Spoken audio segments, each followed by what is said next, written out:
Here covering project number 7 for Insight School of Kansas in digital photography class. Tonight we're going to look at that, show you how to do it, and it's all about using GIMP and turning something into a black and white picture. So most of you have probably a color digital camera that you're working with. So everything you take is going to come in color. Don't change any settings to black and white or anything like that. Just take your normal pictures. And your assignment for this one is to take a picture of your street, your area, where you live. Now, I know everybody lives in a little bit different place. Some of you may have more character with where you live and less character depending on, what your setting is.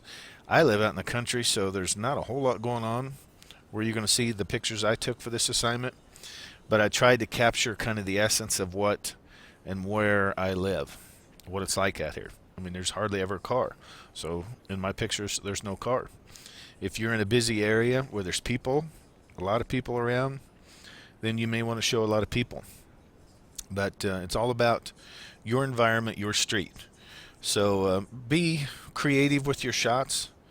I'm going to show you a couple here tonight that are different. Same picture but different angles.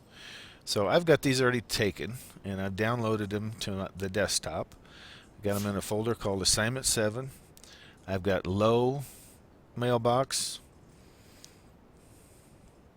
Load that one up.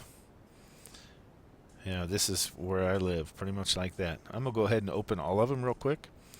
And let's open another one. Mailbox Roxy. You get a little preview over here. And I know that's the other one I want to open. So I'll click open on that. And the third one is also already in there. And we're going to go ahead and open it so I've got it ready to go too. This first one that I opened is the low, and I want to show you the difference between that one and this one. This one is about knee high, like I bent down just a little bit, but this other one is even lower. I actually laid on the ground to shoot that one. Notice the difference. I mean, there's a bit of difference. So get your camera into some interesting positions. Lower than normal, higher than normal. If you just shoot it, standing straight, it's going to be kind of boring because that's where everybody sees most things. But get down to a different viewpoint, like maybe down on the ground or get on a ladder to show us something unique. One other thing you need to consider is your rule of thirds. And if you'll notice in this, my road is about in the bottom third there. I tried to get this mailbox in the right third. And the rest of them, you have to, kind of deal with what you get. But I tried to get something in the third there and a third here. So always, previous knowledge, previous things we've learned, always try to incorporate that into your class. Now, before you turn it black and white, you need to change the scale of it. And to change the scale of it, let's go up here to Image, Scale Image. Then this window is going to pop up. Now for a horizontal one, you're going to want to make it 800 pixels by approximately 600 pixels. But with this linked, if I do 800 pixels here, it will automatically change my bottom one, and it went to 533.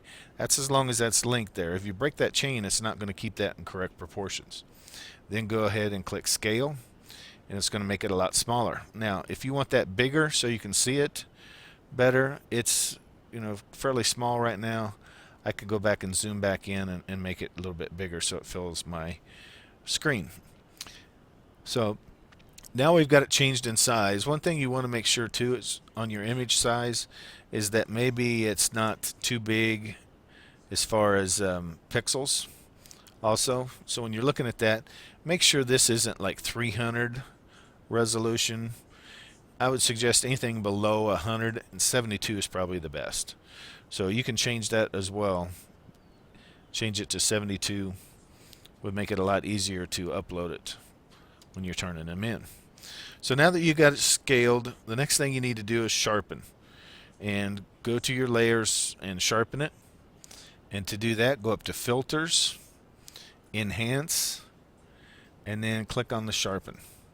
And that's just going to crispen it up, kind of enhance anything that you've done when you change the scale of it.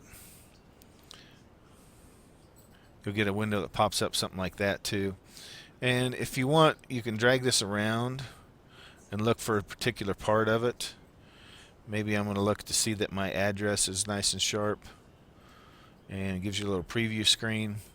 You can see that it's changing that quite a bit. That's way too much.